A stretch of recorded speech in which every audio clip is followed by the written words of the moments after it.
Another obstacle that we've been having is a 3-year-old, a 1-year-old, and my wife being 10 weeks pregnant. What? Holy cow! Oh my god, for real again? Congrats! Yeah, again. What? I know that, really. Did you just break the news? Yeah, did you just... Breaking my news. God. Yeah. We're changing lives, we're making babies. Note to self, don't get too ripped. You just make too many babies.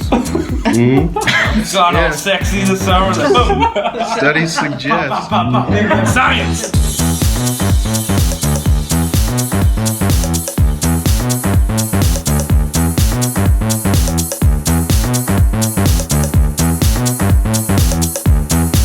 Hit a couple handstands just now.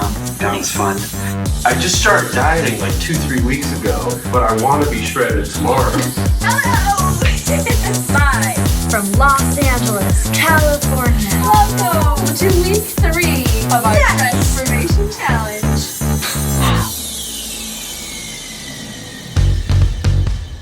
So this week we're talking about challenges that you face in your transformation. Not only do I have Sophie, but my wife is home this transformation, so that's a little bit easier. But in the same vein, she's also pregnant this year, so that in itself poses some interesting new obstacles.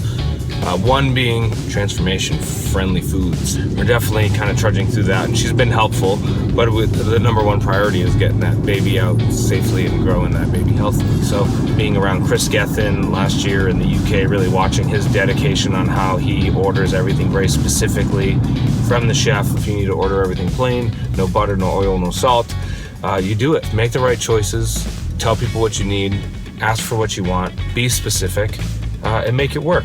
So the new hurdle I'm encountering now is patience. And it's never been a big problem before, but so because last year the results I was able to achieve, I actually hit my goal. Now, I just started dieting like 2-3 weeks ago, but I want to be shredded tomorrow. Sure. I mean, my impatience is just like, that's my biggest hurdle right now is I get frustrated and then I get angry at myself. And then I have to remind it's like the 7 stages, you know, I have to remind myself that it's gonna take time. And I've been doing like some 2-a-days, like Keith and I maxed out, we hit 405 on squats yesterday, but then I missed my freaking crazy bench too. Yeah, and he got 335 on bench. I missed my 300, I couldn't get my 300, so I went back to the gym. After the range, he texted me in the middle of the night. He's like, "I'm so sorry." I was like, back to the gym. I was like back at the gym, and I was like, if I can't hit 300, I'm just gonna pulverize my chest. So I just went ham on it. Dumbbell press, cable flies. You're gonna be useless for a week. I know, but I was just so excited and impatient to get some results. So that's my current hurdle. Patience. Stay patient. Trust the process. You know, it takes time. Live from Los Angeles, California. It's a good time to talk about travel. We definitely struggle. So, things that we have done this trip to make sure that we stay on track somewhat. We have worked out twice and we've been here for about 24 hours, maybe a little bit more. Yes. I think one thing that we kind of talked about before we came here was trying to get up around the same time we would be getting up back home. And we've done a great job of that. It's 5 a.m. here, so mentally that's kind of wild. I don't think I'd like to get up at 5 a.m. in a normal life. We've made a few trips to Whole Foods to stay on point nutrition-wise. Although we did go to In-N-Out Burger the first thing when we got here.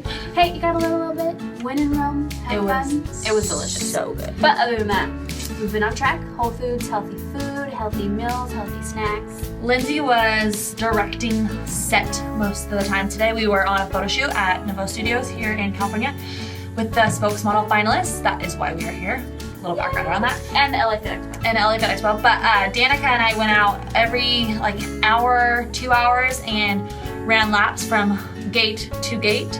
And then tried to stretch, did some jumping jacks, stuff like that, just to stay active. And I got a little bit of handstand action in. Danielle was teaching me some stuff. And then we've been trying to just chug water like it's our job as well. I normally get sick after traveling. Me too. Airplane, lack of sleep. Lack of sleep, bad food, just all that. Loveliness, drinking. I'm not gonna drink this trip. No drinking. Maybe a glass of wine. Because we're just trying to make small little achievable goals that we can abide by while having fun. Yes. Because that is the number one goal for us, is to have fun with our fitness. Happy and healthy. So this week we're talking about challenges that we face throughout the transformation, and my biggest one by far is nighttime snacking. I am a notorious night owl. I listen to music late at night, write music, work on projects. Nighttime is my favorite time to be.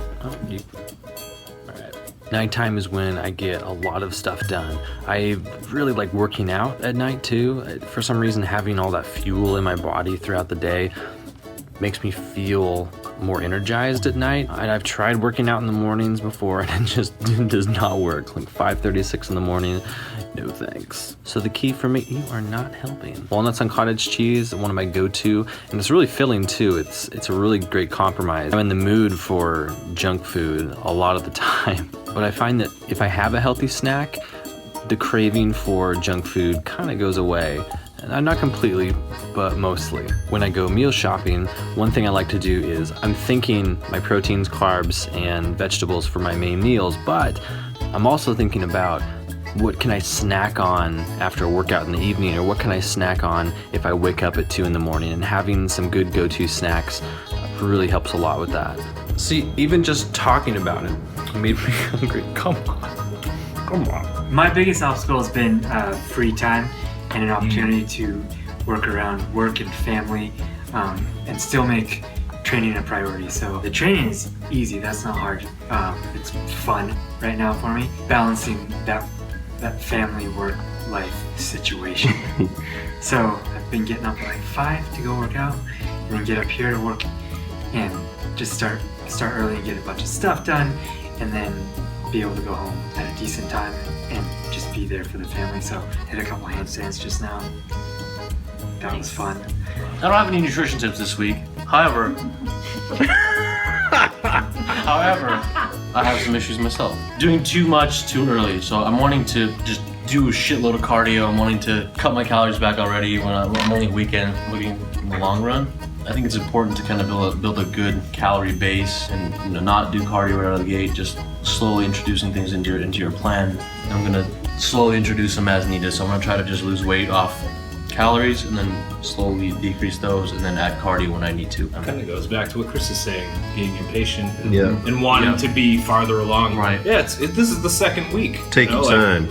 It's gonna take a minute. Yep. Definitely gotta build that baseline. Yeah, that minimum effective dose too, so that you've got somewhere to go. I think my hurdle is like when I commit to something, I go 150,000%. Yeah. And it's tough to like diversify the energy across all the different places that need my energy. So I'm trying to like compartmentalize my day and have my training take priority in the morning, which happens to be at 4 a.m., which is hard.